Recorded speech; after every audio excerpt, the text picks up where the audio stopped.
Okie dokie, here's a video on graphing quadratics that are in vertex form. These guys are in vertex form.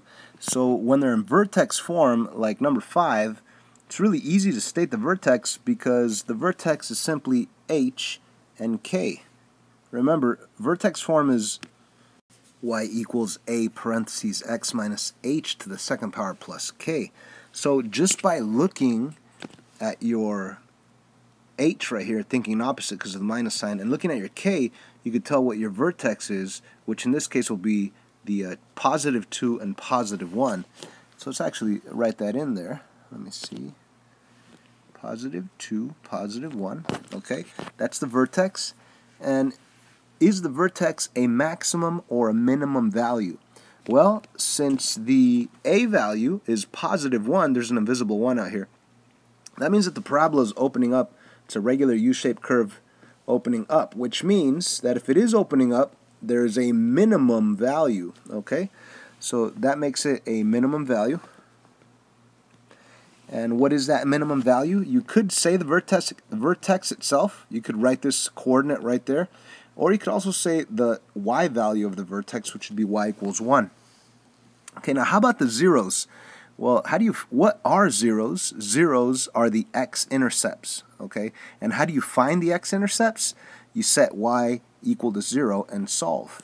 So we could either do it algebraically, or we could graph it first and then see where the zeros are at. So once again, zeros are x-intercepts. And how do you do that? How do you find them? You find them by setting y equal to 0 and solving. There's the word solving. Sorry about that. Anyway, so I'm just going to jump right into graphing it, okay? Instead of doing it algebraically, I want to jump right into graphing it. So if I graph it, I go to my coordinate 2, 1, because that's my vertex.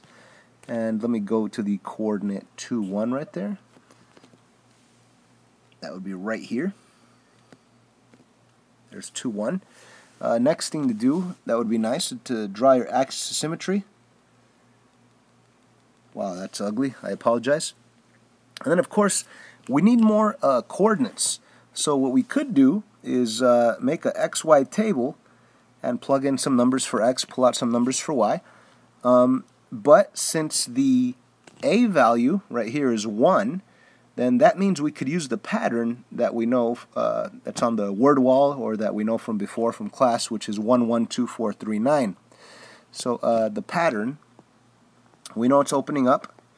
So if we think about the coordinates 1, 1, 2, 4, 3, 9, it's going to go 1, 1. It's going to go 2, 1, 2, 3, 4. And the 1, 2, 3, 9 is going to be off the graph. So all you need is 1, 1, and 2, 4. So let's do that. We're going to go 1, 1, which is right there. We're going to go 1, 2, 1, 2, 3, 4, which is up here. And also I'm going to erase the extra dots. Sorry about that. That way it doesn't get too confusing for us. And we're going to map them over to the other side of the axis symmetry. One right there, and another right there. And ladies and gentlemen, we have graphed the parabola. The thing is, this parabola does not cross the x-axis. So if they're asking for the zeros, they're asking for the x-intercepts, and where does this parabola right here cross the x-axis? It does not cross at all. So what does that mean? That means that the zeros don't exist. So you would say no real zeros. They don't exist. Okay? Now if you did that algebraically up here, if you